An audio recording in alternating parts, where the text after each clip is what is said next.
पापी में एक और चीज़ आप देखेंगे कि हमारे यहाँ अभी भी गज़लों का दौर काफ़ी चला है, लेकिन दोहे आधुनिक रूप में वापस नहीं आए हैं। एक थोड़ा सा प्रयोग मेरे ख्याल से धर्मयुग में बीच में हुआ भी था, जब दोहे आधुनिक दोहे आया करते थे। ये मुझे कहीं पे लगता है उस दिशा में जा रहा है, तो हो सकता है तुम्हारे दोहों की कभी किताब पढ़ने को मिले। मैं वाजपेयी जी से अनुरोध करूँगा वो अपने नज़रिए से इस किताब पर कुछ दृष्टि डालें। मेजर जी डॉक्टर दिलीप रमेश हैं और प्रताप सहगल साहब बैठे हैं। बहुत सारी जानी पहचानी हस्तियाँ यहाँ मौजूद हैं। डॉक्टर शशि सहगल। तो ये जो किताब है, ये जो कविता संग्रह है, उस पर कुछ बात करने से पहले दो तीन बातें बहुत ज़रूरी बताना। पहली तो बहुत सारी मैं बहुत बधाई देता हूँ कि ये हिंदी की पहली किताब है और इतिहास बना दिया इन्होंने। ये इस कार्यक्रम में ये आमतौर पर अभी तक अंग्रेज़ी की किताबें होती थी और ये पहली हिंदी की, और वो भी हिंदी कविता की किताब। यानी अभी तक जो किताबें थी वो दूसरे क्षेत्रों से थी और बहुत सारे जो इश्यूज़ हैं, लेकिन ये साहित्य और कविता को लेकर के पहली किताब आई और हिंदी की। एक बात तो ये भी कहनी है कि ये उड़ीसा में उस कैडर में है, लेकिन है तो उत्तर प्रदेश के, लेकिन जाकर वहाँ पर जाके इन्होंने वो उड़ीसा की जो एक परंपरा है उसको अपना लिया। वहाँ पर जितने बड़े कवि हैं वो सारे IAS ऑफिसर, चाहे वो रमाकांत रथ हैं, चाहे सीताकांत महापात्र हैं। अभी परसों वो होने वाला है, मूर्ति देवी हरप्रसाद दास जी को उनको मिलने वाला है, और बहुत ऋषिकेश पांडा जी हैं, बहुत सारे लोग हैं IAS में। तो इन्होंने उस परंपरा को अपना लिया, ये बहुत अच्छी बात। एक और अच्छी बात ये है कि एक ये ब्यूरोक्रेसी में है, और जो सिस्टम है कि एक व्यक्ति बैसाखी के बल पे एक टांग पे खड़ा है और वो किसी काउंटर पे है या ऑफिस के किसी मेज पर है और उसका सर्टिफिकेट देखा जा रहा है। अब सर्टिफिकेट देखा जा रहा है वहां तक भी चलता है, लेकिन इंडियन ब्यूरोक्रेसी फिर सवाल करती है कि यार उसमें कोई ना कोई नुक्स निकाल के और ये साबित करना चाहती है तेरे तो दोनों टांगे हैं तो मुझे बेवकूफ़ बना रहा है भारत सरकार। ऐसी हमारी ब्यूरोक्रेसी में, ऐसे सिस्टम में जितने ऐसे संवेदनशील कवि पहुंचे, जो हमारे चोपड़ा साहब जैसे जो संस्कृति और कला के प्रेमी हैं, उस तरह के लोग पहुंचे, तो जाहिर इस ब्यूरोक्रेसी का और भला होगा और जनता का भी भला होगा। एक ये भी बात मुझे कहनी थी। अब बात आती इस कविता संग्रह की। मैं हर महीने अमूमन 1 दर्जन से ज़्यादा कविता संग्रह मुझे मजबूरन पढ़ने पड़ते हैं किसी न किसी वजह से, और 40 करीब पत्रिकाएं नियमित रूप से पढ़ना तो संभव नहीं है, लेकिन देखता हूँ पूरे भारत की।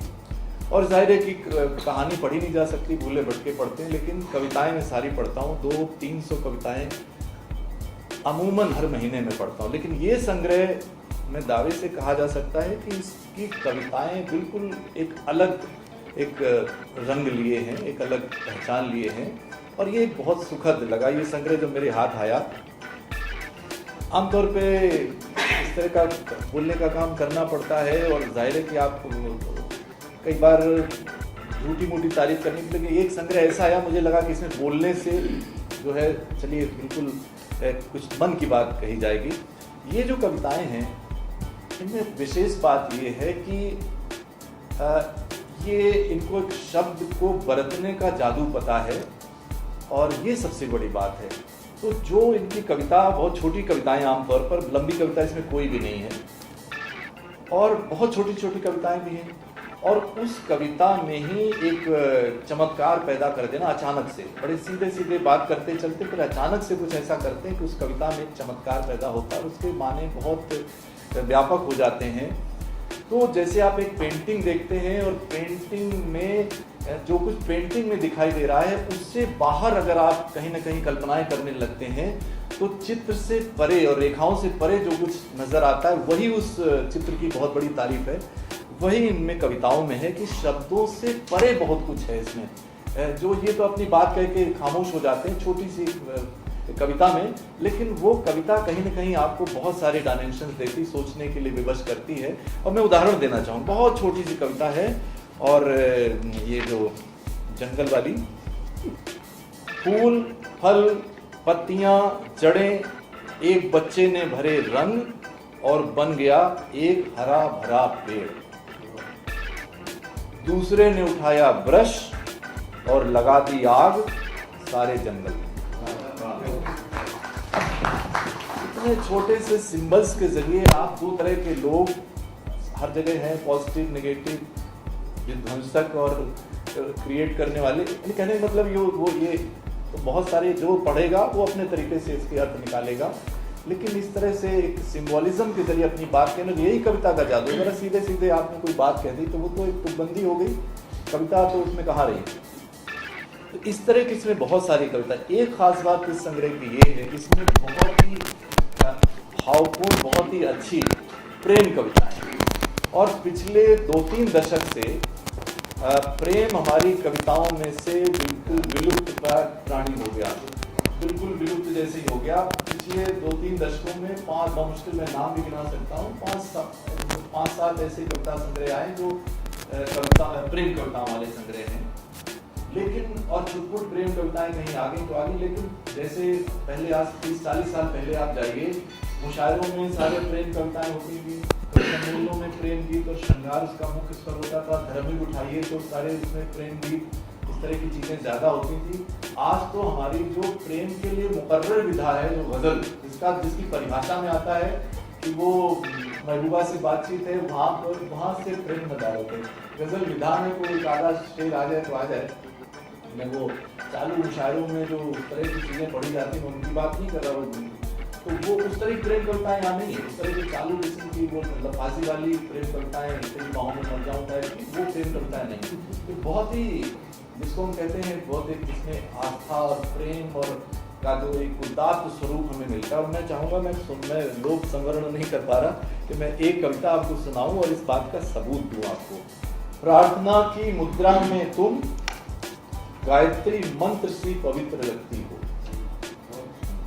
प्रार्थना की मुद्रा में तुम गायत्री मंत्र सी पवित्र लगती हो, गीले केशों से टपकती करुणा, होठों से फूटते श्लोक, आराध्य की मूर्ति आंखों में बंद, तुम आह्वान करती हो धरती का, आकाश का, समुद्र का, अग्नि और वायु का, प्रभु सभी को शांति दो, ऐसा कहकर जोड़ती हो हाथ, मानो उड़ा दिए हो कबूतर आकाश में, प्रत्युत्तर में हवा के झोंके के साथ आती है अगरबत्ती की महक, श्लोकों की अनुभूज, पूजा घर से निकल पहुंचती होगी देवताओं तक, तुम्हारे आह्वान करते होंगे विचलित पंच महाभूतों को, पर मुझे तो दिखती हो मात्र तुम किसी श्लोक से पवित्र। इस तरह की बहुत सी कविताएं मैं चाहूंगा कि मैं मतलब, ताकि ये सुरेश जी के लिए बाकी छोड़ूं, एक बहुत बढ़िया कविता है चांद, और वो आप चांद जरूर सुनाइएगा। अब देखिए चांद के क्या क्या बिंब और कहाँ पर लाकर ये कविता का समापन करते हैं, मैं आपकी उत्सुकता के लिए बात छोड़ता हूँ। और इसी तरह से बड़े सूत्र रूप में बात कहते जैसे कोई हम प्रमेय ज्योमेट्री में जैसे कोई थ्योरम सॉल्व करते थे, उस तरह से बात कहते फिर अचानक से कोई चमत्कार करते हैं। एक मैं कविता का उदाहरण और दूंगा, बहुत सारी मन तो करता है बहुत सारी कविताओं का उदाहरण दिया जाए, जैसे गांव। अब गांव पे बहुत सारी चीजें लिखी गई, तरह तरह से लिखी गई, लेकिन आप सिंबोलिज्म के जरिए से देखिए। गांव 2 पेज 64। दूर तक जाती काली सड़क, यहां कभी फूल भरी पगडंडी थी।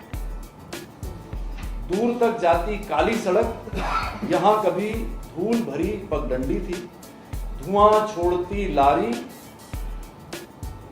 अब पहले मैंने लारी चल रही थी, तो हमारी नई जनरेशन को समझ नहीं पाएगी क्या लारी क्या बोला है।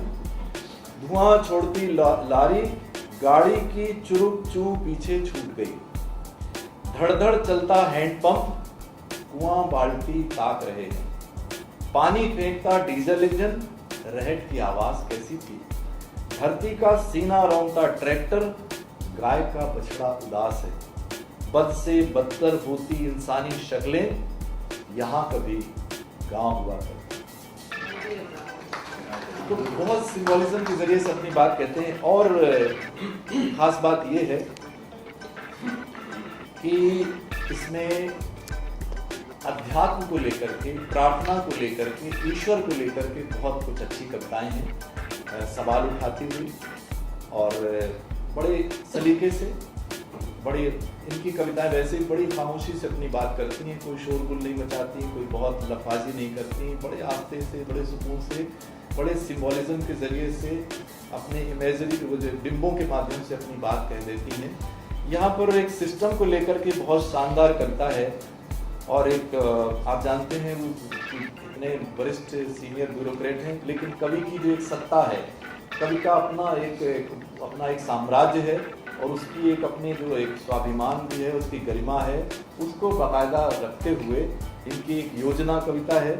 सुना है एक नई योजना आने वाली है, सरकार सांसों पर पहरा बिठाने वाली है, हर सांस पर जनता से टैक्स वसूला जाएगा, इस तरह भरेगा जो खजाना खाली है, हमने बेझिझक हकीकत बयान कर दी, वो कहते हैं हकीकत नहीं गाली है, जिसका भी हाथ उठा हक के लिए FIR करो, वो गुंडा मवाली है। तो ये जो एक आक्रोश है, तो ये भी एक बहुत अपनी कवि की जो एक गरिमा है उसको बनाए रखना। तो कुछ बहुत सारी ऐसी अच्छी बातें इस संग्रह में, जो इस संग्रह को तमाम जो संग्रह आते हैं उससे कहीं ना कहीं थोड़ा अलग करती है। बहुत सारे, पहला ये संग्रह है, तो ये संग्रह जितना महत्वपूर्ण, उससे ज़्यादा महत्वपूर्ण ये बात है कि इनके इस कवि में संभावनाएं कितनी दिखती हैं, और हिंदी को एक बहुत अच्छा कवि मिला है, इस बात की एक आश्वस्ति मिलती है। इसमें एक भाग है जिसमें गजल नुमा कविताएं हैं, वो गजल नहीं है, वो मैंने उस वहाँ जो इंडिया इंटरनेशनल सेंटर में जो काम हुआ था वहाँ भी मैंने कहा था, और मैंने ये भी कहा था कि वो कोई बहुत बड़ा वो नहीं है, क्योंकि शिल्प जो है वो वही काम है जो कमीज सिलने वाला काम है, जो फर्नीचर बनाने वाला काम, जिसको कोई भी कभी भी उसको सिद्धत हो सकता है, सीख सकता है। वहाँ पर थोड़ा इनको उस महारत की ज़रूरत है, क्योंकि गज़ल है जिसमें थोड़ी बहुत वो तमाम सारी बारीकियाँ हैं जिनका निर्वाह करना पड़ता है, और ये बहुत अच्छे गज़लकार बनेंगे इस बात की मैं गारंटी दे सकता हूँ, क्योंकि वो सारे एलिमेंट इनके पास हैं।